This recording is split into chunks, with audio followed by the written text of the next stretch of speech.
couple little quick, fast facts just to kind of get us off the ground here. So my name is Torin Bourke, like Brooke said. I'm 29 years old. I live in a little teeny tiny town in Connecticut. You've never heard of it, and that's okay, but it's home for me at least. I do work full-time in the church. Like Brooke said, I teach, I'm a youth minister, and creatively, I've kind of been able to have my hand in a lot of different projects. I did a little writing. I've been really blessed to have one of my old pastors recognize the skill there. And so working in collaboration with him, we've actually been doing this book series called Growing with the Gospels that we use for our students. And it's actually taken off to various parochial schools in the area as well as other parishes. So that's been great. I've been doing some blogging since 2014, if I remember correctly. And just recently, like 2 months ago, I kind of felt the call to start podcasting. And I'll say more about that stuff later on. But kind of with all that aside, I would like to really think that we're no longer strangers, right? And that's important to me because this is a very serious topic. It's a very challenging topic. I was very excited to be invited here to share the topic that means so much to me, and I'll kind of share my story in just a sec. But in particular, I think what's so cool about what's happening here in this creation project that you guys have going on, and which you all are now part of, even if this is your first time, this is my first time, is that we're gonna really take this opportunity to look at not just mental health in terms of our relationship with God, but where creativity fits in that equation, and how creativity can either help us overcome some of those mental hurdles that we might be facing, or even can sometimes be a cause of distress. And I've kind of experienced it on both sides.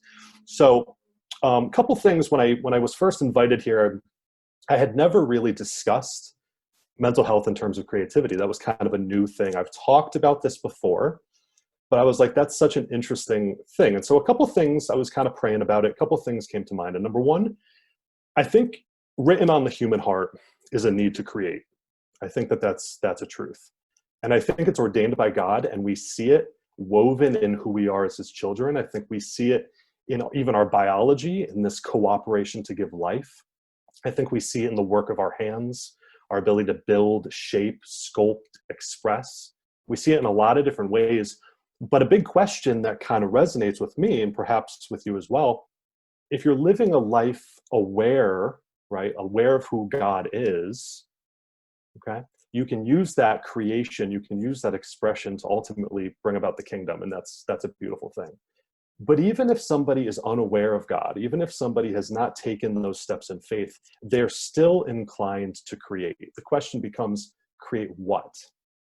For me, and I think for many folks in the creative space, it almost becomes kind of like self-service, right? Almost this like quest for fame, this quest for attention, instead of using it as a vehicle to bring the true, the good, and the beautiful out into the world.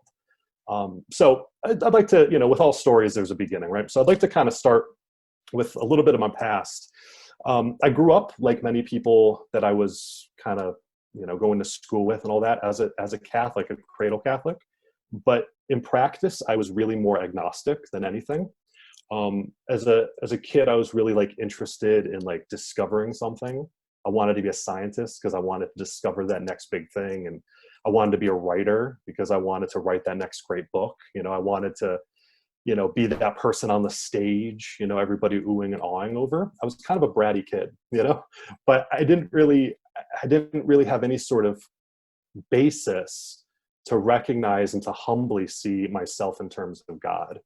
But in first grade, one of my good friends growing up, and actually he remained my good friend really up through high school, even beyond, we actually became friends because we were obsessed with Pokemon. And in particular, we wanted to create our own Pokemon. I don't even remember what it was called. It was probably a horrible name, but nonetheless, there we were, right? And I remember vividly, we're sketching, we're drawing everybody, to kind of join our little group at recess, and we're talking about different storylines. And I remember vividly, even in first grade, that we wanted to be famous, and we were using that as a vehicle to be famous. And, now I'm 29, I'm like, man, what a bummer that was, But aside from, pursuing creativity in all the wrong reasons, it was about high school time when I first really recognized that a lot of the things that I was facing, a lot of the difficulties I was suffering from, right, really had something deeper, right? What we would call anxiety and depression, real severe anxiety, depression. And actually, it's something which I carry with me even to this day.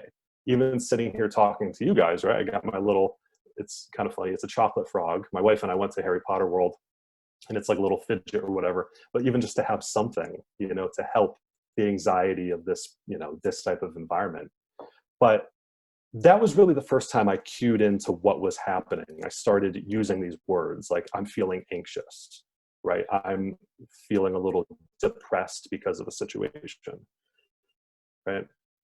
And it was also around this time that I started being a little bit more hesitant to express myself and a little bit more hesitant to create, because it was around this time that I was really starting to care what other people thought about what it was I was creating. And it made me kind of, in these periods of anxiety and depression, maybe just wall myself up. Even my good friends, I just struggled to kind of express myself. I felt kind of like I was alone in a lot of different ways. And it got even worse from there. After high school, I enlisted in the Coast Guard. It's one of the 5 branches of the armed forces, in case you don't know. We always get a lot of flack from the Army and the Navy because we're kind of the little baby brother of the military. But it was a really great experience. But I decided I didn't want to go right off to college. I wanted to go experience stuff, right? So I enlisted in the Coast Guard. And I went to my boot camp down in southern New Jersey in Cape May area, if you're at all familiar. And naturally, for somebody who was anxious a lot of the time, that was a very difficult process for me, of having to really go through this mental breakdown to kind of be built up in this team context. But I was able to get through, and it really wasn't too big of a deal. You kind of just do what you're told, until I got to my first duty station in Ketchikan, Alaska. I don't know if anybody's ever been to Alaska. It's a beautiful spot. I was assigned to a 213-foot boat, and we would sail around the Aleutian Chain, Dutch Harbor, all these different places, up to Nome, which is this little teeny tiny town, even smaller than the one I live in now. And you can only get there certain times of the year because it's so icy and the weather is such a problem. But I actually asked to go to Alaska, and in hindsight, I feel so blessed that I chose that. But while I was there, there's funny things about Alaska, like it's dark a lot of the time, or it's light a lot of the time. They have really weird day-night situations going on because of where they're located on the earth. It's very cold, So if you think about 80 people crammed on a 213-foot ship, sailing through the dark, right, and not seeing the sun for some time, or sailing around not seeing the darkness for some time, you can imagine what that was doing for me. It was really almost like a pressure cooker in a lot of ways, and it was very, very, very hard. And this was probably one of the most challenging times in my life. Again, I was largely agnostic. I didn't really care to think about God. I didn't think there was anything worth thinking about in terms of God. My parents did their best to raise me in the faith, but it didn't stick. It just wasn't enough for me. So I really had nothing to cling to. I had nothing to hold on to in this time. And it was really hard. I remember, we're going to get a little real, a little vulnerable. I think we have to with this type of topic. I remember one of the things you would have to do on the boat is you would have to stand watch. And it's a period of time where you do have different duties. And one of the duties was called lookout. And you can imagine what that means, right? You see like a pirate movie, and you got the person up in the crow's nest and, land ho type situation. Well, even in 2020, or this was back in 2009, 2010, even with all the radar and the technology that we had, we still had to have somebody stand out there for 4 hours at a time, making sure we didn't hit anything or run into other boats, as crazy as that sounds. I remember standing a lookout watch, and I was up there by myself. I was bundled up. It was like pitch black. It was probably 2 a.m. And I remember looking over the side of the boat and seeing the water kind of crash up alongside. And I remember thinking to myself, it's like, if I were to just fall into this water, nobody would find me. And I was just kind of mulling these thoughts over. And it was a difficult time. I wasn't really able to express what I was feeling, and I'm going to talk more about that problem later, or in a little bit.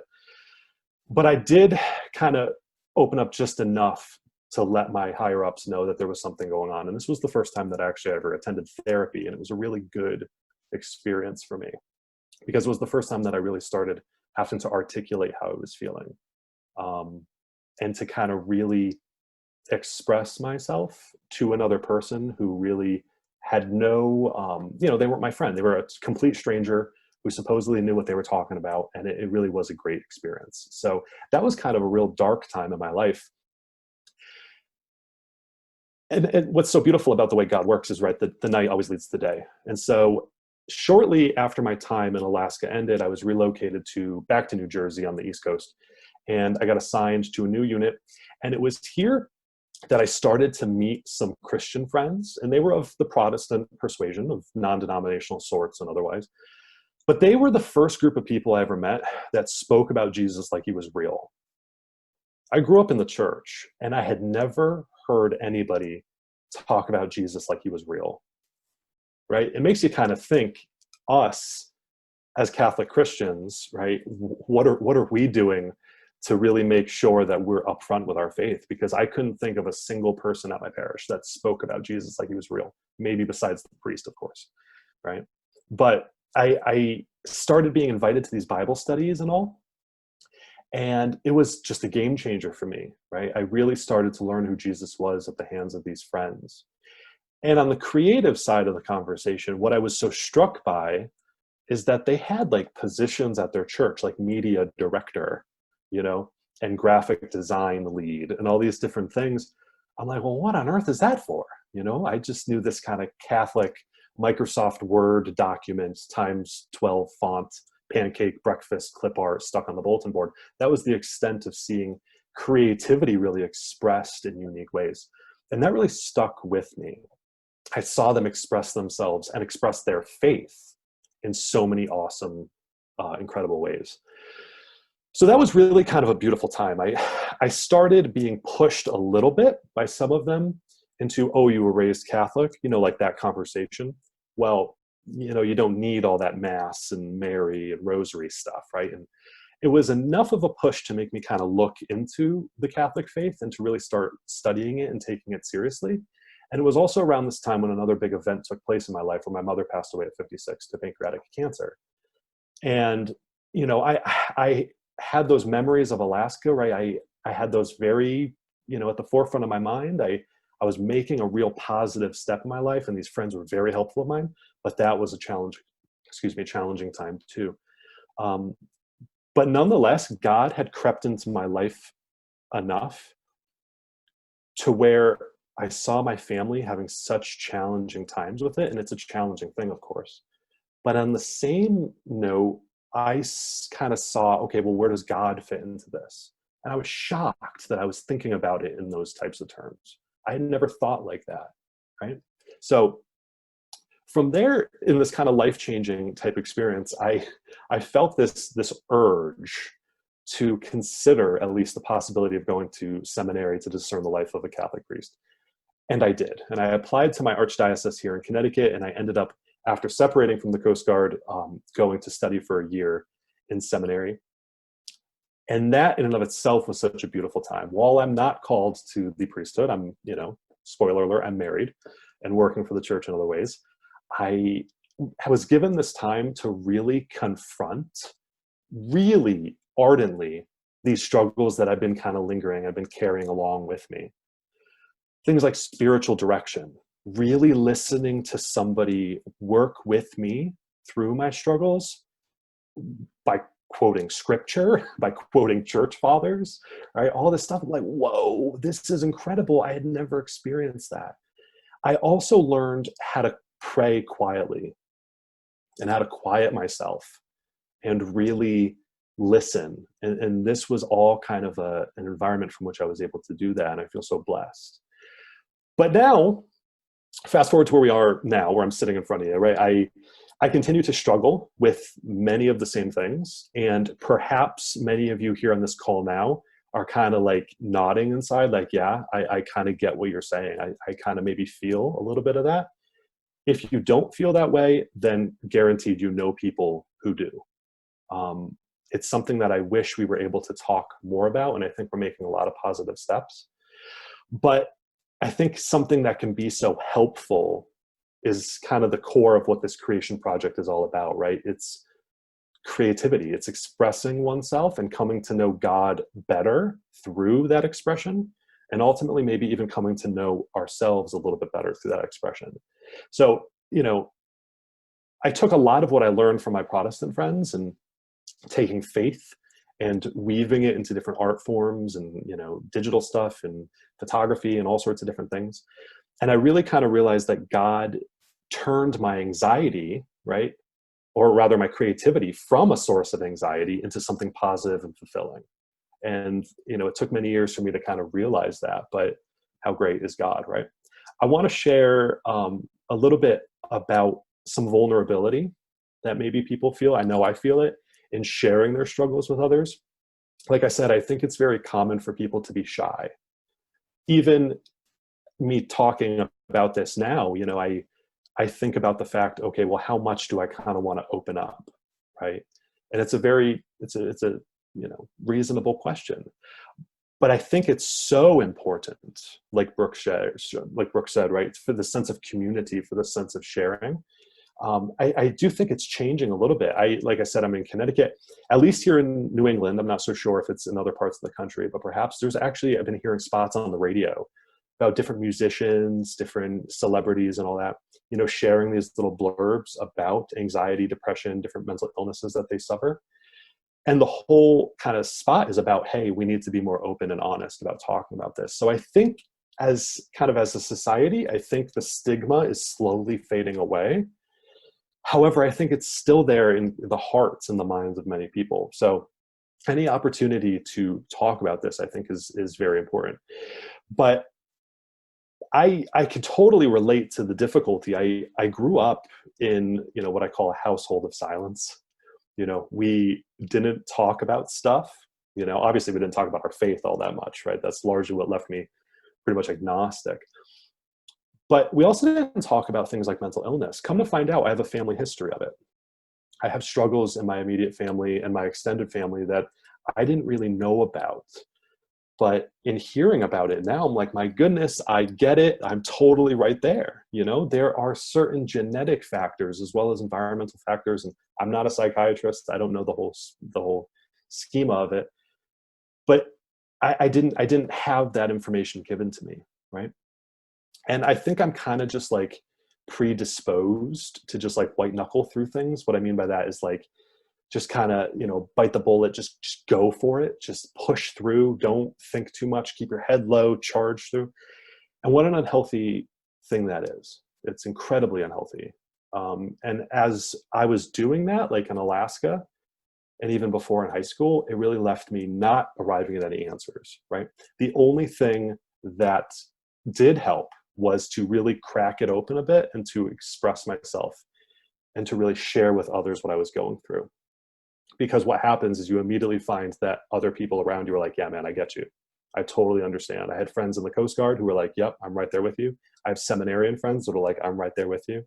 And it really, not only does it help your relationship, it takes such a load off. You think of like confession. Obviously there's the theological dimension of confession, of absolution and all that. But it's also just nice to share what's going on with somebody else and to hear them, if they're a wise and holy priest, to hear them give you some real good advice and to hear them give you some good encouragement. There's something therapeutic. The same thing goes with all the struggles in mental illness that we go through. I want to also talk about a little bit about comparing ourselves through social media. Social media scared me.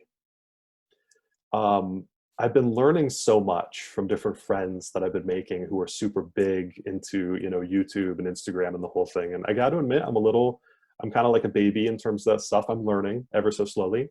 But I realized early on that my particular anxiety really was triggered by comparison, right? I naturally compared myself and that just led me down to this like deep place. And sharing, of course, can be encouraging, right? But if God isn't moving you to do that work, right, and it's all about us, then I think that's just a recipe for jealousy and other things to come along. So I think maintaining a clear sense of what am I trying to express? Who's at the center of my art or my writing? Whatever creative outlet you have, is it God or is it me? I think in terms of jealousy and a lot of those toxic feelings we might hold on to, I think your answer can be arrived at that motivation. So all that aside, what can we do, or at least what have I kind of experienced that works for me in terms of strengthening our faith in God during difficult times? Well, a couple things that I've learned along my journey, right? Number one, faith is a journey, right? We all have been on a journey. And, our past is the past, and it doesn't really define where we are now in the present. It's okay to grow, and it's okay to recognize the troubles that you've gone through. I have this friend, and he, for the life of him, I pray about him a lot, because when I started taking my faith seriously and started talking about Jesus like he was real and started praying with people and for people, he remembered me back in the Alaska days when I was not so much about that. And, he'd call me a hypocrite. He would just kind of throw and hurl these comments at me. They're like, how dare you grow? How dare you change? It's okay to grow and it's okay to change. In fact, we all do, right? But beyond faith being a journey, in this journey, right, Christ doesn't promise us comfort. And that's a tough pill to swallow, but one which we have to. Christ doesn't promise us comfort. And when we take those two things together, right, I think that we can be assured during the journey that we're living, right, there's going to be ups and downs. There's going to be consolations. There's going to be desolations. There's going to be artistic fire. There's going to be dry spells. My goodness, I need a new podcast this Tuesday. Let me tell you, I don't have the foggiest idea what to do it on. That's always going to happen. Right? And to be honest, it's kind of triggered my anxiety a little bit. But how can we overcome that? Prayer, right? Prayer must be consistent. I learned that in seminary. We spent about 3 hours a day, either in Mass or the Divine Office or doing a holy hour, 3 hours a day of prayer. And I thought that was crazy, but let me tell you, it's incredible how you can fit prayer throughout your day if you really try, right? Because while Jesus didn't promise us comfort, he promised that he would be with us. And he is the healer. He's the great physician, right? So whenever we're struggling through this stuff, number one, after recognizing it, we have to realize that Jesus just wants to heal us of it or use it for our own good, right? But if we're not praying, we're not gonna hear him, and we're not gonna know what he wants to do with us when the tough stuff's happening, right? So prayer is important. And I love what Brooke said in the intro there, community. And I would like to even say prayer and community are going to go hand in hand in terms of mental illness. And the reason I say that is because we don't always want to pray. I have lied to myself more times than I'd like to admit. Now, I'll pray later. I've prayed enough. What has been so helpful is to have community to be accountable to and to help me be like, hey, you need to pray. I realize you're being a little anxious right now. You got a lot going on. You need to pray, right? My wife does this to me all the time. I'm like, I just don't want to pray right now, right? And she's like, you need to pray. So she's like, we're praying, right? Without that accountability and without her kind of walking with me, right? And my friends do the same thing. And my coworkers do the same thing. It's nice to say to pray, but we also need to support each other and to lean on each other because we don't always want to pray. Right? And we need that help. Also, community is super important because it can help us discern when our struggles require more help, like professional help. And like I said, I've been to 2 different people, professional therapists who have been incredible in their own right.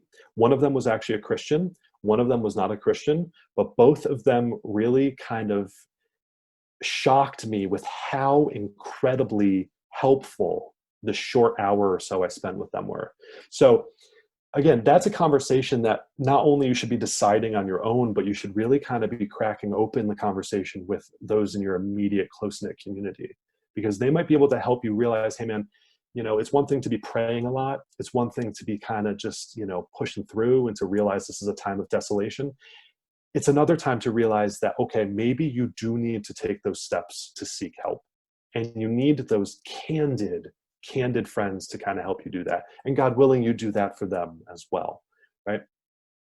I think we can also think about this, like I kind of alluded to, in terms of redemptive suffering, right? To offer up our struggles, to realize that, Jesus doesn't promise us comfort. And every time we're feeling these things, right, God is still with us. And God can use that for the salvation of others if we just let him. And that's been a huge consolation in my life, right? To realize that, you can help and participate and cooperate with Jesus for the salvation of other souls. How incredible is that? And it makes a little bit of anxiety or a little bit of, kind of a downtime. It's like, my goodness, how worth it is that? At least that's my experience. Maybe that's not the case for you, but I feel that way. And kind of finally, I would like to suggest, if you haven't ever heard of Dr. Gregg Bottari, he, shameless plug, no, I've never met the guy, but I have been so touched by his book, The Mindful Catholic. When I first cracked it open, I was like, oh, I don't know about this. But he's a very faithful, ardent Christ follower. He did some time as a Franciscan. I think it was maybe 4 or 5 years as a Franciscan, working with the homeless in New York City. And then he went on to become a doctor of psychology and has written a couple books and has been doing a lot of incredible things. If you would like a tool or a resource to kind of help with anxiety and to kind of get yourself out of your head, and to kind of reconnect with the world around you, because I know that happens to me all the time, that's a great book. And I would highly, highly, highly recommend you check that out. But again, everybody's on their own journey. For everybody who could, I see what book. It's called The Mindful Catholic. I see a little note from Christina. It's called The Mindful Catholic by Dr. Gregg Bottaro, Bottaro. I forget who publishes it, but you can find it on Amazon, definitely. Everybody is on their own journey, and this one's mine. But I know when you guys, go into your little breakout sessions here, God willing, right, we can be open, we can be honest with the things that we're experiencing, and ultimately allow that to use or allow that to have us invite God into our art, into our creativity, to bring about the good, the true, and the beautiful, and all the things that we do, right? I thank you all so much for your attention. Again, I'm so excited to be here. I wish you all the very best in your breakout sessions. I'm going to turn it back over to Brooke, and she'll take it from there, okay? Thank you guys so much. Yeah, where can we find you, Torin? Yeah, right. Oh, I'm still not so used to this. Yeah, so you can find me at torinbourke.com. That's my name, TORINBOURKE.com. That's my blog that I've had for a number of years. It's gone through a lot of different changes and all that. And I'm not so faithful with putting things, but I love it because when God speaks, and when I really feel like something's on my heart, it gives me an outlet to get it out there. And some people have kind of reached out to me through it. And I've had some really interesting conversations with absolute strangers, and it's been awesome. You can also find me, my podcast is The Uncurated Catholic Show. Find me at Uncurated Catholic on Instagram. And the show, if you want to check that out, is all about kind of stripping back some of the walls that we put up, some of the lenses that we put up. And it's, I try to just keep it real, keep it honest with whatever God's kind of putting on my heart. So feel free to check that out. And, if you want to reach out, I'm always down to chat and swap ideas, collaborate, and all that good stuff. So thank you, guys.